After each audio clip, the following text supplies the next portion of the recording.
আসসালামু আলাইকুম। Hello everyone, welcome back to my channel. আজকে ফাস্ট ফুড রেস্টুরেন্ট স্টাইলে চিকেন ভেজিটেবল স্যান্ডউইচ নিয়ে আসলাম। খুব সহজে এবং অল্প উপকরণে তৈরি করে দেখাবো। অতুলনীয় স্বাদের চিকেন স্যান্ডউইচ রেসিপিটি আপনারা রেস্টুরেন্টে না গিয়ে বাসায় তৈরি করে নিতে পারবেন। একদম পারফেক্ট। চলুন কথা না বাড়িয়ে রেসিপিটি দেখে নেওয়া যাক। বিসমিল্লাহির রহমানির রহিম। নিয়ে নিচ্ছি ডিম, এর মধ্যে দিয়ে দিচ্ছি অল্প করে লবণ। ডিমটি ভালোভাবে ফেটে নিচ্ছি। কাবাবটি আমরা বানিয়ে নিয়েছি। ইউটিউব চ্যানেলে কাবাবের রেসিপি দেওয়া আছে, তাই আমরা কাবাব তৈরি স্কিপ করেছি।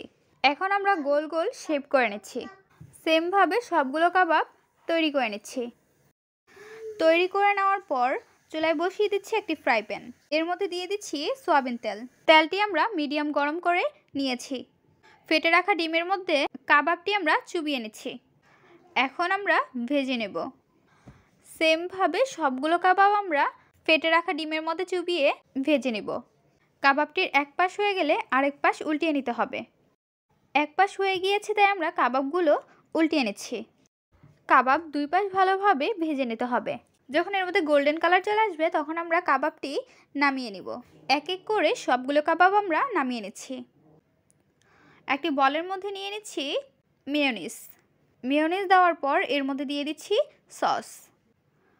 সস দেওয়ার পর দিয়ে দিব বাঁধাকপি, গ্রেট করে রাখা গাজর, কাঁচামরিচ কুচি। সবশেষে এর মধ্যে দিয়ে দিচ্ছি গোলমরিচের গুঁড়ো হাফ টেবিল চামচ।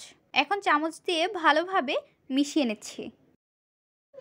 ভালোভাবে মিশিয়ে নেওয়ার পর এর মধ্যে দিয়ে দিব ধনিয়া পাতা কুচি। ধনিয়া পাতা কুচি দেওয়ার পর ভালোভাবে মিক্সড করে নিতে হবে। নিয়ে নিচ্ছি বেকারি পাউরুটি। স্যান্ডউইচ বানানোর জন্য একদম তাজা টাটকা ব্রেড নিয়ে নেবেন। নিয়ে নিয়েছি ধনিয়া পুদিনার চাটনি। ব্রেডের মধ্যে আমরা মিক্সড করে নিচ্ছি। দিয়ে দিচ্ছি কাবাব। কাবাবটি আমরা চেপে চেপে ছড়িয়ে দিব। দিয়ে দিচ্ছি ভেজিটেবল মেয়োনিজ। উপরে দিয়ে দিচ্ছি শসা। শসা দেওয়ার পর এর মধ্যে দিয়ে দিব টমেটো, পেঁয়াজ। পেঁয়াজ দেওয়ার পর এর উপরে দিয়ে দিচ্ছি হালকা করে বাঁধাকপি এবং গ্রেট করে রাখা গাজর। উপরে দিয়ে দিচ্ছি সস। উপরে পার্টে মিক্সড করে নেওয়ার পর স্যান্ডউইচের উপর ঢেকে দিব। তৈরি হয়ে গেল স্যান্ডউইচ। আরেকটি পাউরুটি নিয়ে নিচ্ছি। পাউরুটিটি মাঝখান থেকে কেটে নিয়েছি। নিচের পার্টে আমরা ধনিয়া পুদিনা দিয়ে মিক্সড করে নিয়েছি। দিয়ে দিচ্ছি কাবাব। কাবাব দেওয়ার পর এর উপরে দিয়ে দিচ্ছি ভেজিটেবল মেয়োনিজ, শসা, টমেটো, পেঁয়াজ, বাঁধাকপি, গ্রেট করে রাখা গাজর এবং দিয়ে দিচ্ছি টমেটো সস। এখন উপরের পার্ট দিয়ে আমরা স্যান্ডউইচটি ঢেকে নিচ্ছি। স্যান্ডউইচটি তৈরি করে নেওয়ার পর হালকা আমরা ভেজে নেব। ফ্রাই প্যানের মধ্যে দিয়ে দিচ্ছি বাটার। বাটার দেওয়ার পর এর মধ্যে দিয়ে দিব স্যান্ডউইচ। স্যান্ডউইচ আমরা হালকা করে ভেজে নেব। এক পাশ হয়ে গেলে আরেক পাশ উল্টিয়ে নিতে হবে। তৈরি হয়ে গেল রেস্টুরেন্ট স্টাইলে স্যান্ডউইচ। অসাধারণ মুখরোচক একটি রেসিপি। রেস্টুরেন্টে না গিয়ে বাসায় তৈরি করে নিতে পারেন। স্যান্ডউইচটি আপনারা বাচ্চাদের টিফিনেও দিতে পারেন।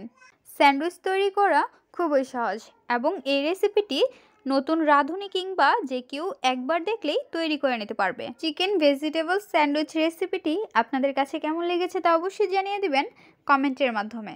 ভিডিওটি যদি ভালো লাগে অবশ্যই একটি লাইক করে দিবেন এবং সাবস্ক্রাইব করে আমাদের পাশেই থাকবেন। আজকের পর্বে আমরা এখানেই বিদায় নিচ্ছি গাইস। আসসালামু আলাইকুম। ভালো থাকবেন সবাই। আল্লাহ হাফেজ।